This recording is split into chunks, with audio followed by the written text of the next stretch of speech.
Hello from Kahvi Coffee in downtown Phoenix. I am Chris Kline, the president of the Arizona Broadcasters Association, and it is my pleasure to be joined by State Senator Rebecca Rios this morning. Thank you for joining us. Absolutely, good morning. For those folks who haven't been here, it's this beautiful two-story building. It's got some spiral staircases. It just seems like a really neat place. It's a hidden gem, right? The doorway's Yeah. this big, and then it opens up into this big, cavernous, gorgeous place. Well, you and I have not had the pleasure of meeting one another, so I think this makes the conversation more fun. Where'd you grow up? I'm native to Arizona, which makes me rare, but I grew up between Phoenix and a little mining community, Hayden Winkleman. Actually, I grew up outside of that mining community in a place called Dudleyville. And so, whenever I'd go somewhere, people would say, "Where are you from?" And I'd say, "Dudleyville." And they'd say, "What is that?" And in reality, it's not even an incorporated area, right? We lived in a single-wide trailer off Highway 77 in Pinal County. So kind of vacillated between there and Phoenix because my father was seeking politics, so we'd come to Phoenix when he'd run for office. So it's in the family blood. It is in the blood, yes. So I'm trying to do my geography here. Help me figure out where Dudleyville would be. So if you went from Phoenix and you went up the US 60 all the way through till it ended through Apache Junction and then out through Superior, Arizona, and then veer kind of southeast through the big open pit mine there in Ray, Kearney. Yes, Kearney. And then it's essentially the highway you're going to take and pass Oracle, Oro Valley, and then you're in Tucson. So it's a beautiful area. It's just kind of in the middle of nowhere, but it was mining, mining towns for over 100 years. And slowly but surely the mine has kind of shut down. There's not a lot of activity. So honestly, it looks a lot like a ghost town now. Yeah. But we still have, my grandmother's still out there. So no kidding. Still go visit pretty frequently. That's a really neat Arizona experience. It's different from, I think, the experience a lot of people that live in Arizona have, because there aren't a lot of natives, it seems like, out there. I mean, I'm one too, but most folks you talk to are California transplants, Illinois transplants. Yeah, once upon a time here in Arizona, 10, 20 years ago, pretty much anybody you would meet, you could identify a family member of theirs and trace it back to one of these small mining communities, whether it was Superior, Globe, Miami. I mean, everybody seemed to be related. And then, of course, with the influx of a lot of new folks from all over the country, now it's a little harder to find Phoenix or Arizona natives. I totally understand that. So how did you get from there to Phoenix and growing up to politics? Well, for me, politics was a very natural progression. I grew up in a very political family. I grew up, like I say, in Dudleyville, Arizona. And to give a little history, a little context, my parents were very young when they had me. They were teenage parents. So my dad likes to say we all grew up together. So we went through a lot of adventures together. And one of those adventures, my father, after he got his degree, first in his family to do so, he did an internship at the Senate in Arizona, and then eventually decided he wanted to run for office. So he ran for office, began serving in office. So as a child, that meant my weekends were spent at union rallies or knocking on doors, passing out flyers. And so as a kid, I thought that's just you grew up around kids it. Did. So being in that, I think, family environment of politics really got me ready for the point at which, after I had graduated from ASU, worked a few years in behavioral health. I got my social work degree and decided thank you. Politics. That's a hard career. I have some friends who are in that space too, and they constantly talk about the need to create those barriers between separating what they hear at work and then being able to go home and not think about that all evening. Oh, it's tough. Yeah, absolutely. And I worked in children's behavioral health, and I knew I could never work in child protective services just because it's such a difficult job. But I tell you what, the point at which you actually have children, it got to the point where I couldn't even watch the news stories. It's gut-wrenching, and so I give a lot of credit for those folks that can work in that setting because we need them, but it's tough. It's tough work. Well, you hear people say a lot that personal experiences help shape your life. So I would guess that experience has shaped your life as you've gone into public service. Absolutely. So for me, growing up with very young parents, Yeah. it was always instilled in me, even as a child, that you gave back, right? You gave back to your community, you took care of others. My mother eventually became a nurse, got her schooling and became a nurse. My father became a social worker. And so the environment at home was all about giving and doing. I remember being a child at a Nixon rally on my dad's shoulders, anti-Nixon rally. And we got home that night because he would tell the story that, well, we didn't have money for babysitters, and he was pretty much kind of a hippie in those days. So we got home, and my mother asked, where were you guys? And he was supposed to have taken me to the library at ASU, and I proceeded to chant the chant I had learned. So you did not conspire with your father to keep that secret.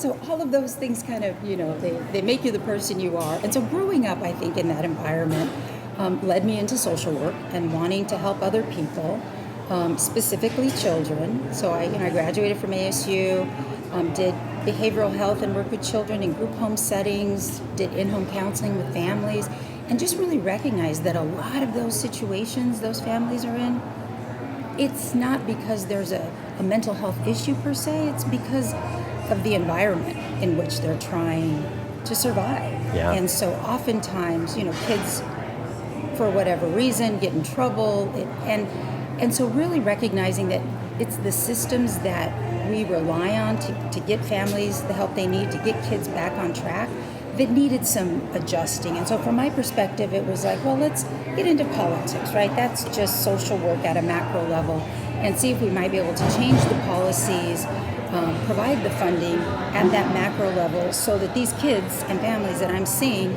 that are on my caseload, actually have a better opportunity. So that's what led me into politics. So I hate to say this, but it feels like politics right now, if you're in the thick of it, is a pretty thankless job.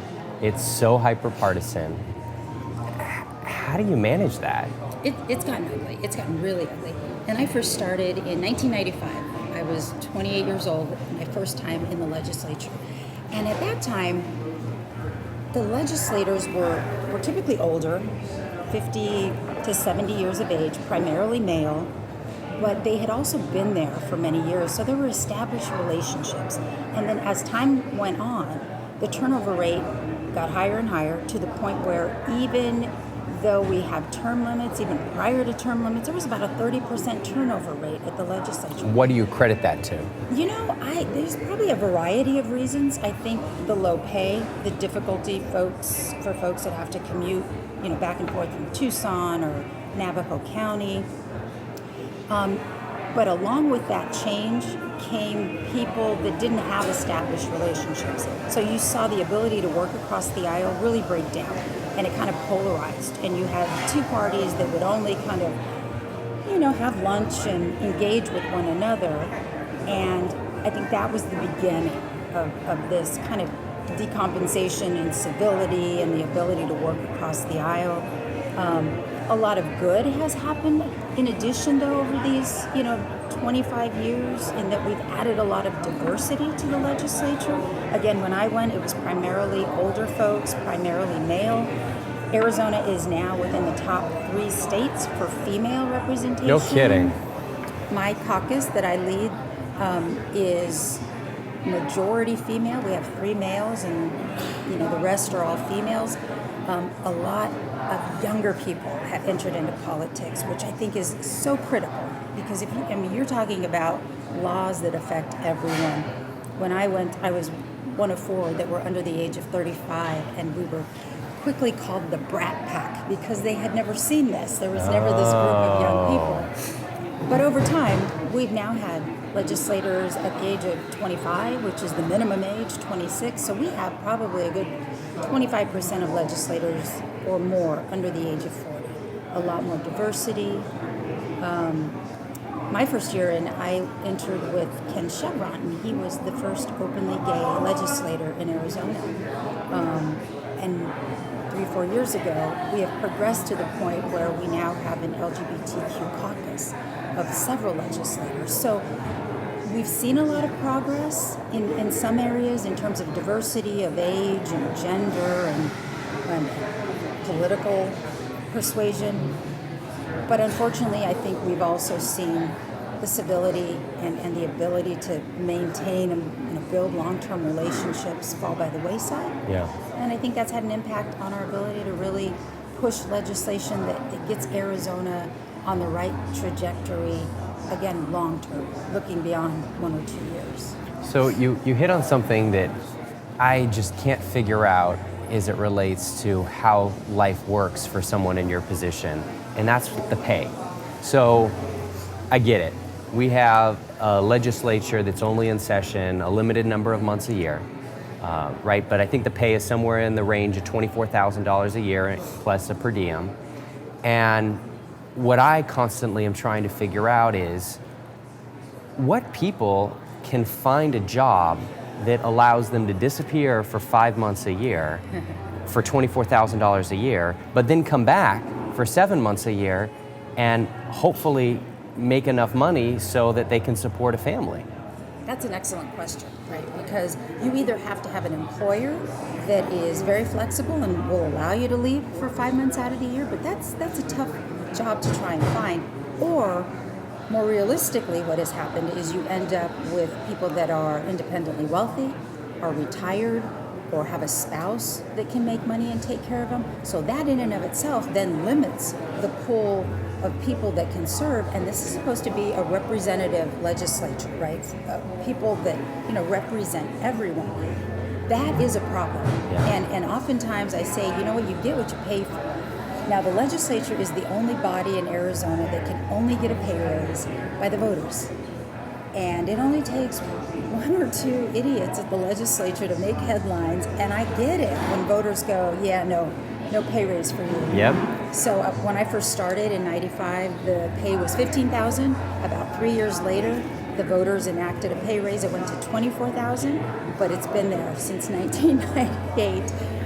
Well, and it's so just, it's tough. yeah, and it's hard because it seems like you go through a lot of the same things in your head that I do, and I'm sure people watching do, which is, it is a not full-time job in the sense that it's not year-round. And it is a public service job, and we have so many needs from a tax standpoint, but by the same token, if we don't have the right people in the roles and we don't allow more folks to participate, how do we get to a point where everybody feels like we're headed in the right direction? That's a great question, because you get slanted legislation, right? If the population in that body is not representative of Arizona, you're going to get legislation that's going to skew in one way or another, and ultimately, I believe, disenfranchise a certain population, a certain group of people. And I think that is what I would say we're seeing in the legislature and have been for the past several years. Arizona, by and large, is not as conservative as the legislature is. I mean, if you do public polling on any given issue, it varies much. It's very different than what the legislature does. Public education is a great example. You've now had 2 initiatives where the voters have taken it upon themselves to gather hundreds of thousands of signatures to put issues on the ballot to get more money for public education. Why are they doing that? They're doing that because the legislature is failing to adequately fund public education. So on the one hand, you have Greater Arizona saying this is what we want, and we're willing to go as far as to work to get an initiative, but yet a very conservative-leaning legislature that continues to say no, you have enough money, and continues to fight against any additional funding to public education. I think that is probably the best example that we have seen play out over the course of at least a decade. Sure. So I'll put a button on the pay piece of the puzzle, but I am curious, in the absence of voters saying, let's raise that pay to $45,000 or $50,000 to a point where someone could survive on that and then have some part-time work outside, are there other solutions? I know some states have a legislature that only meets every couple of years. I think Texas is every other year. Other states have a legislature that's year-round, right? And then here we are in Arizona with something that maybe is a bit of a hybrid model. But clearly, if you're like most Arizonans, it's not a job that if I was passionate about it, I could just say tomorrow, I'm going to go run for legislature because I want to do it, and I can afford to make $24,000 a year working 5 months. And it is an especially difficult situation for folks that are commuting from, again, out in the rural areas that represent a rural area, because they have to come and set up an apartment here. And you know the cost of apartments in Phoenix. We got to talk about that in a minute, right? It's, outrageous. So now you have 3 and 4 legislators sharing one apartment. So we are actually having a more difficult time, especially when you look at trying to get legislators from, Navajo Nation. That's a 5-hour drive. So it is difficult.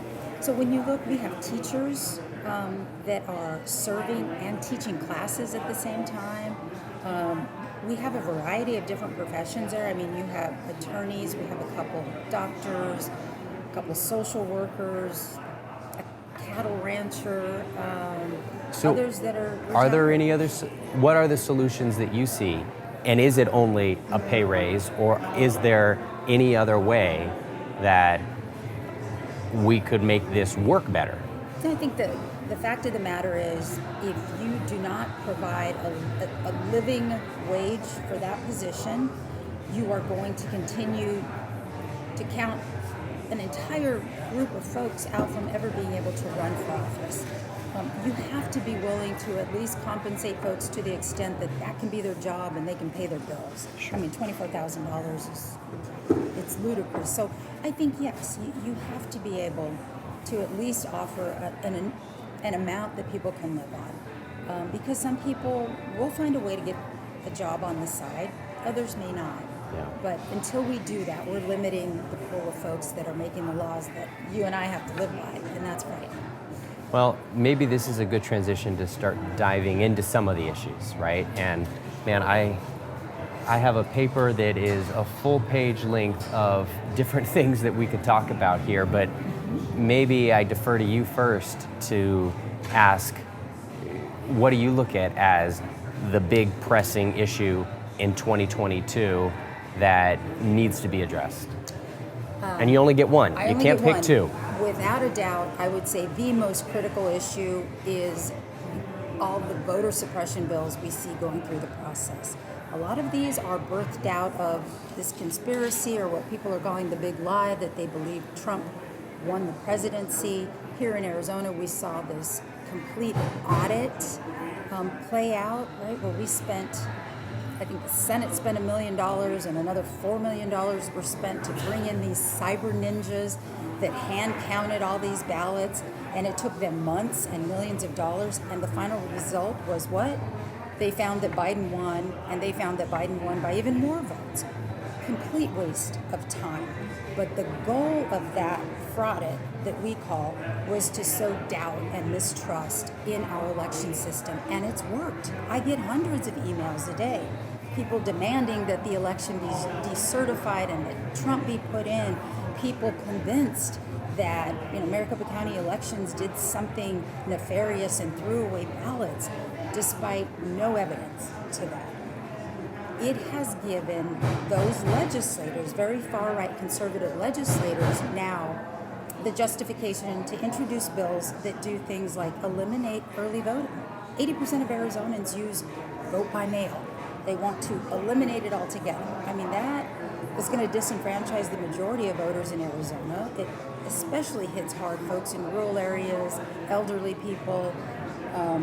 There are also proposals that, those boxes that are outside of elections departments, so you can drive by and drop in that those should be eliminated and taken away, not based on any actual fraud, but again, when you do things like remove boxes, when you remove early voting, what happens? The pool of people that can vote becomes smaller and smaller. And I know that is their goal.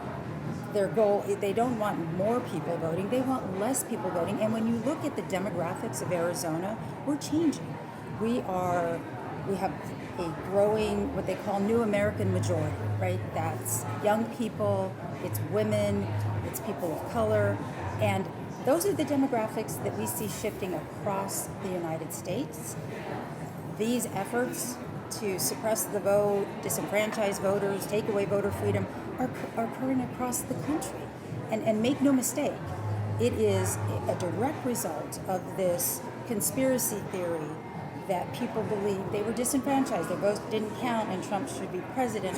But ultimately, it's a way to keep different communities from having access to voting as readily. So I think that is the most dangerous issue that we are addressing right now. Because if they are successful in that, the bodies that are going to be making the laws, whether it's at the legislature, city council, board of supervisors, are again going to be very slanted in one direction and not representative of what general Arizonans want or believe. So, in the spirit of what Arizona Talks is all about, I hear you on how we got to where we're at. But the reality is we are where we are at, and you see the same polls that I think all of us see, which shows that a large percentage of Arizonans do question the validity of our voting process, whether that's right or wrong, whether it's fair or not, whether there's evidence of fraud or not. And so, from the standpoint of how we proceed, it feels like the big question is whether you're right or wrong. Half the population that you theoretically serve, right, representing the full state, has questions. And so how do you overcome that concern with not building on the fact that a lot of folks feel like any attempt to stop added protections is just an attempt to allow future fraud? Right. No, you're absolutely right. And I think that is probably the most challenging solution that we have to fix. A lot of that, I think, is a result of social media, right? The ability for people to get on social media and repeat non-truths, half-truths, to attack each other and lawmakers anonymously. Yeah. We all do it. We all get in our bubble, and then we are consuming information that is tailor-fit for me and only what I believe, thereby kind of eliminating what the other side thinks. And so it is going to take a lot of effort on the part of everybody to be willing to kind of open your mind and go, okay, sit back and listen, right? You may not agree with the other side, but somewhere between your side and the other, in the middle, there has to be some common ground. There has to be something that we can work on together. And you have to be willing to listen to the other side. That can be very difficult. If people get dug in their positions, and oftentimes you see that in politics, you're seeing it across the country, then we're going to remain polarized, and things are never going to get better. I mean, it is really going to take a concerted effort to get people together. It's interesting because I was meeting with a lobbyist the other day from Virginia, and he's saying, what do we do? He said, what if we create a situation where there is a caucus of both Democrats and Republicans, and we don't talk politics? No politics allowed, but more to socialize, to get to know each other. And I said, To be human. To be human. Yeah. Because that's what they used to do 30, 40 years ago, right? They'd talk about they'd fight on the Senate floor, but then they'd go to Oaxaca's and have a beer together and everybody was friends. That doesn't happen anymore. Those opportunities to get to know your counterparts socially are minimal. So I think that's what it's going to have to take, is people intentionally getting out of their comfort zone and talking to someone that they don't agree with. And maybe you don't talk politics, but you get to know them as a human being, because then I think you quickly learn, hey, they have the best of intentions. They truly believe what they believe, as do I. So how can we begin to acknowledge each other's positions, see each other as human, and where can we find common ground? I do want to ask just one more question on the voting front, because you mentioned, is there a way to make everybody happy? And I think there are a lot of people out there that want to know, it shouldn't be that hard to figure out ways to strengthen confidence in the vote without limiting people's ability to vote. It seems like that could be the sweet spot. So why aren't more legislators working together to figure out a way to do that? Well, and that's a great question, because for a few years we did work together, and the goal was, how do we engage more people, bring more people into voting? And that's where things like drop boxes, early voting, where you could go to the elections department 2 weeks earlier, it was a bipartisan effort to ensure that more people could vote. Now we're at a different place, right? Because of concerns. I'm not sure how we tackle this because you have, Republican Board of Supervisors saying repeatedly there was no fraud, and yet people of their own party adamant, yes, there was. So you have that fight even within parties. There's just a real lack, I think, of faith that people have in systems and elected officials, and we need to figure out a way to address it. I wish I had the answer. I really do. We have some bills that we see as common ground. A certain threshold. There should be an automatic recount if races are close. We've kind of increased that, and that was bipartisan. There are some issues that we can come together on. Unfortunately, what's being introduced, one side sees as voter security, the other side sees as taking away voting freedoms. Yeah. Well, and I know this would need to happen on both sides, but couldn't you and your colleagues say to your colleagues on the other side, we fundamentally disagree with you that there was voter fraud and see no evidence of that and have data to show that that is correct. However, in the spirit of restoring confidence, we're all in on ways to strengthen that confidence by adding some security. It seems like that could be a win for everybody, but then politics gets in the way because I know there are people on your side who would say, but that's caving to the other side and allowing them to take a win. Well, and I've always said the devil's in the details, right? There's a bill right now being introduced by a Republican that says we should use this kind of paper and this kind of paper only because it's got 17 security marks, and that way we know the ballots are legit. Well, it didn't take more than about 15 minutes of Googling to find out that this specific type of paper is only created by one business.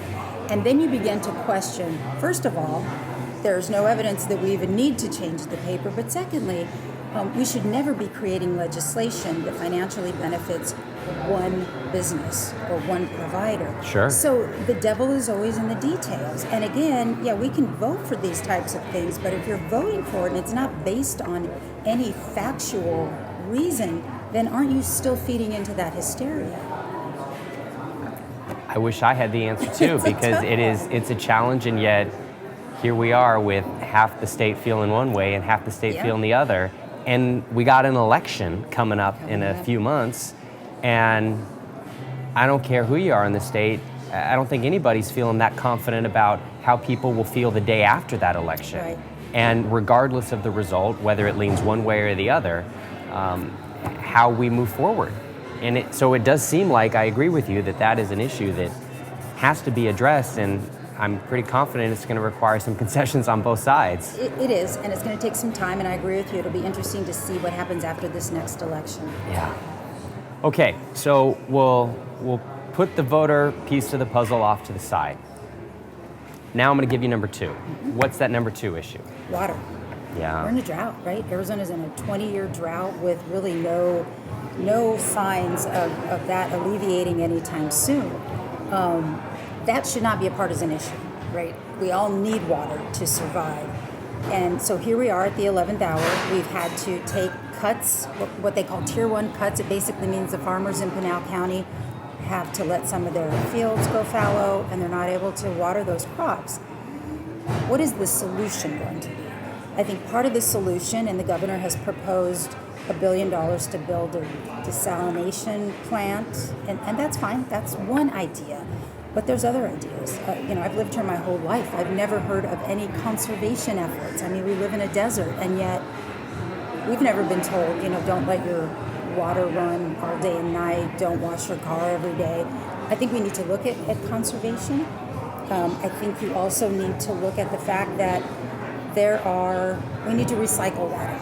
And it's toilet to tap. However, you can make it pretty with a word, but they're doing it in other places. They're doing it here in Arizona. We're going to have to put more efforts into that. But I think the one issue where you get into a partisan issue with water, again, every issue unfortunately can find its way into partisanship, is that in Phoenix, Tucson, Pinal County, we have requirements on water. We have management of water. In the rural areas, it's the Wild West, right? So that's why you read about these companies coming in, drilling deep wells, whether it's Cochise County, Mojave County, growing alfalfa, and then shipping the alfalfa to Saudi Arabia. That doesn't benefit anybody in Arizona, but it's perfectly legal. And until we create management areas in the rural areas, we're going to run dry. They're going to continue to suck those wells dry and honestly displace families that have lived in those little communities for generations. What happens is then it becomes a partisan issue because ranching and farming in the rural areas say, please don't limit the amount of water I can use. Don't monitor my wells and don't prohibit increased irrigation. So then it becomes one of those partisan issues, rural being primarily Republican.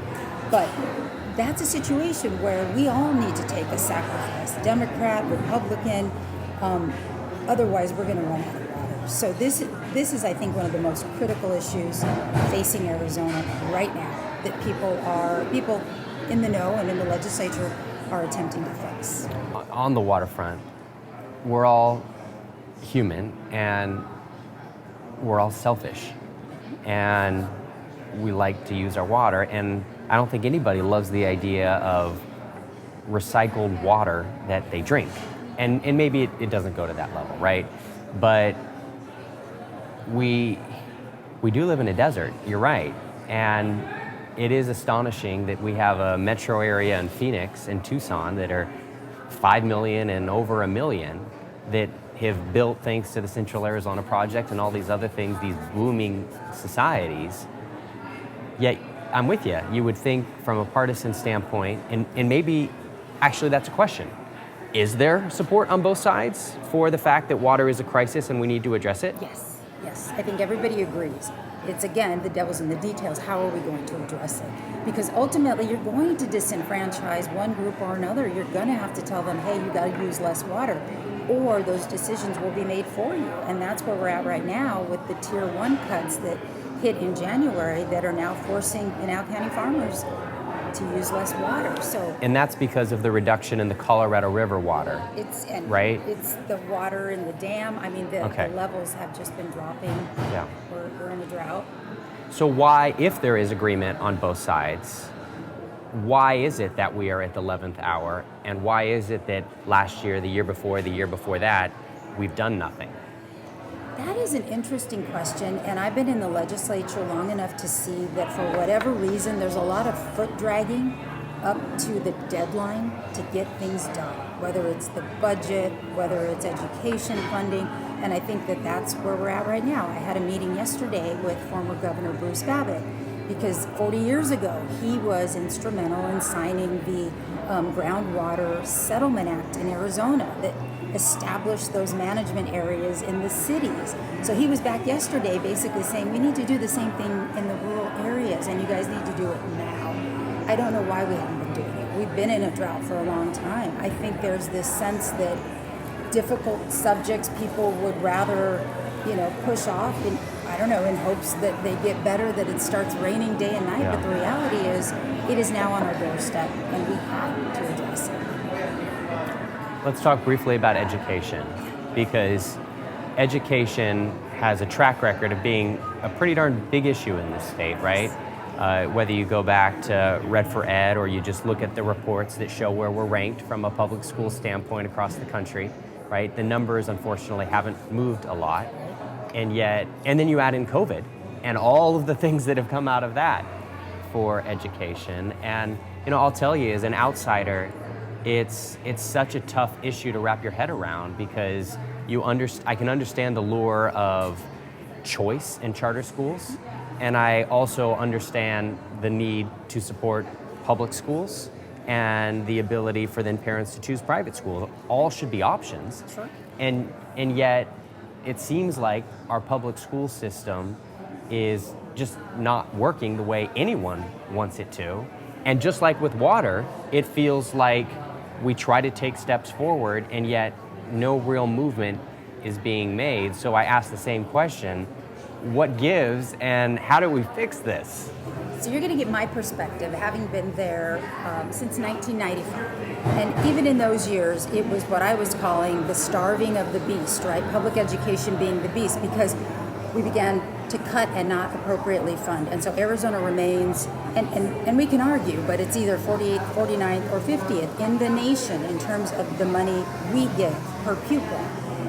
So at the same time that you've had less investment in public education, we also had the creation of charter schools. I've always supported charter schools. I think people should have options, but we literally have the most charter schools of any state in the country. We have a proliferation of charter schools. Again, I support that, but what has happened is legislation that is very restrictive on public schools in terms of teachers' certifications, how they can spend their money, the percentages that can be used for administration, the list goes on and on and on. None of those apply to charter schools or private schools. So you have uneven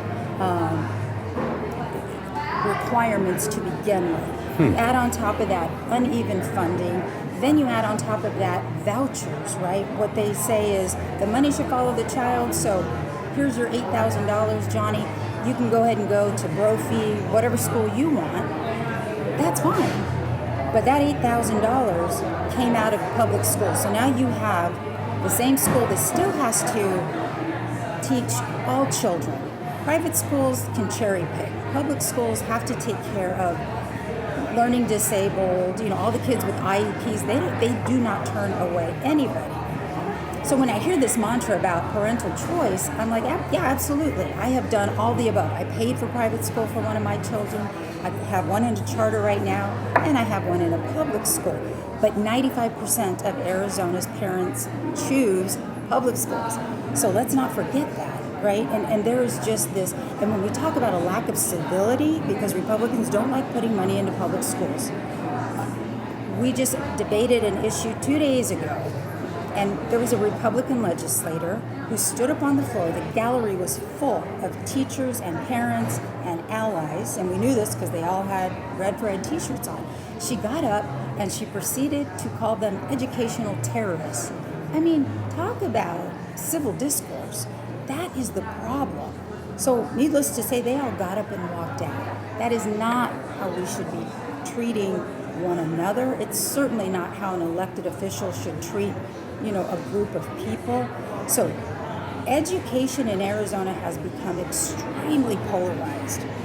And at the end of the day, again, we have 1.1 million school kids, the majority of which are in public schools. And like it or not, a lot of the flight that's going from public schools is resulting in a resegregation of our public schools. And again, people get very sensitive when that issue comes up. But if you just look at the statistics, who's able to leave and afford a private school and who's still stuck in that same neighborhood? So this is a very hot button issue, but it didn't happen overnight. This was this was years of chipping away and unleveling the playing fields for one type of school versus another. So just so I understand that better, I hear you on the choice, right? Parents should have a choice whether to send their kids to a charter school, a private school, a public school. So if they have that choice and they choose, let's say not the public school, they go to the charter school, then what is the solution to prevent a lot of the things you just talked about? Is it to remove some of the regulations that public schools have that charters don't? Is it to add those same regulations to the charter schools? How do we move? We have always said, make it equal. If those requirements are important enough for public schools, then they should also be for charter schools. It should be equal. Very interesting. I mean, if you look at the history in Arizona, we created all the charter school laws. And one of my colleagues, and a very bright man, Eddie Farnsworth, Republican, he was in the legislature, he decided to create charter schools of his own. So he owns Ben Franklin Charter Schools. He retired with many millions of dollars that he made off of charter schools. There are many of us that don't believe that one person should personally benefit from the education of our kids. And so again, that would have never happened under the rules of a public school. So until you level the playing field so that, I like charter schools, but you should not be able to personally enrich yourself because you can buy a charter school and set up a network up. So there's a lot of unfairness. Those, $30 million would have gone back into a public school, right? Not into someone's personal bank account. So there's a lot of inequities that have led to what we have now in Arizona with education. So everything we're talking about here seems to come back again to why we're here, which is the mission of Arizona Talks, which is civil dialogue about civic subjects. So we started talking about how we push forward on specific issues, but how do you push forward to build those relationships with the colleagues that honestly you need on the other side of the aisle if you want to get anything that's a priority to you passed? I have learned that you have to be able to look at the other person as a human being and truly, truly believe that in their heart they are acting out of pureness, that they truly believe what they're saying, what they're promoting. You have to give them that benefit of the doubt. Assume best intention. Absolutely. Otherwise, if you dehumanize them, you're never going to get anywhere.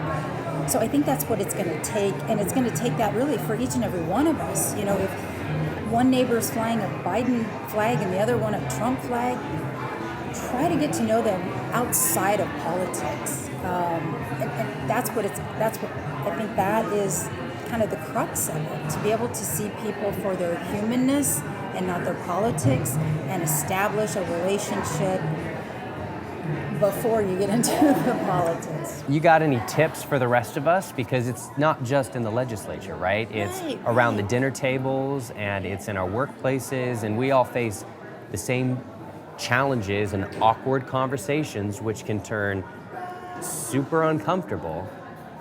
What do we do? It's a tough question. I mean, clearly I always tell everybody, get involved, know what's going on, dig deeper than the headline or whatever soundbite you're hearing.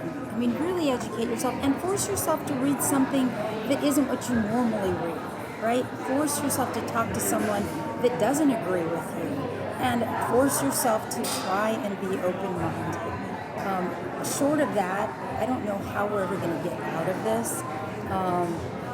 Getting engaged and getting involved, though, is critical. And I'm afraid that so many people are going to be so disgusted with the politics that they don't want to play anymore. They don't want to vote anymore. And I think that's the worst thing that can happen. Yeah. Well, the last thing I want to do is leave folks with anything but hope. So give me some hope on how we change that. Young people. I've never seen young people in high school and college as motivated and engaged as they are now. And you mentioned the number of young people in the legislature, which I did not know. There's a lot more youth getting involved. And I think that is important. That's critical. They're our future. So I think that does give hope. And these oftentimes are kids that you'd be surprised at what they think. And they don't necessarily follow the politics of their parents. I mean, they are their own people. And so I think we need to encourage and nourish that. I have a lot of hope and faith in the younger generations coming up that they'll get us on the right track. And in that same vein, I would guess that most Arizonans don't know a lot about the state legislature. They probably don't know who their state rep or state senator is. So what advice or requests would you have of constituents out there to support the mission, whether they agree with you or they agree with somebody that might sit on the opposite side of the chamber from you?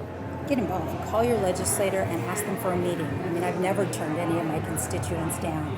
I think that's a problem. People they may be intimidated, but there's an opportunity to get out and meet your legislator, and if your legislator doesn't follow the same values you do, find one that does and see how you might be of guidance to them. But get involved. And that's not just at the legislature, that's city council, that's school board. Everyone needs to be aware and awake and involved with what's going on. I love it. Senator Rebecca Rios, thank you for joining us. This was nice. And to everybody watching, If you believe in this fundamental value of civil dialogue for civic subjects, you can learn more at arizonatalks.org.